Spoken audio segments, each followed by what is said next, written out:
Վարչապետ Նիկոլ Փաշինյանը շնորհավորական ուղերձներ է հղել Դոնալդ Թրամփին եւ փոխնախագահ Ջեյ Դի Վենսին ազգային տոնի անկախության օրվա առթիվ։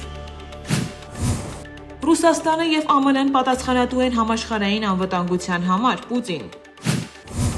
Ամերիկան աշխարհի ամենահին հանրապետությունն է՝ Թրամփ։ Այսօր Ադրբեջանն ու Հայաստանն ապրում են խաղաղության մեջ՝ Ալիև։ Թեհրանում սկսվել է այաթոլլահ Սեյեդ Ալի Խամենեիի հետ հանրային հրաժեշտի արարողությունը։ Ատոմային էներգիայի միջազգային գործակալությունը գտնվում է ԱՄՆ-ի եւ Իրանի բանակցությունների կուլիսներում՝ Գրոսի։ Էրդողանն ու Մելոնին քննարկել են պաշտպանական համագործակցությունը։ Մերձբալթյան երկրները օդային միջոցներ են տրամադրել Ուկրաինայի զինված ուժերին Ռուսաստանի դեմ հարվածների համար՝ Գալուզին։ Ռուսական ուժերը հարվածել են Սումիին եւ Զապորոժիեին, կան զոհեր եւ վիրավորներ։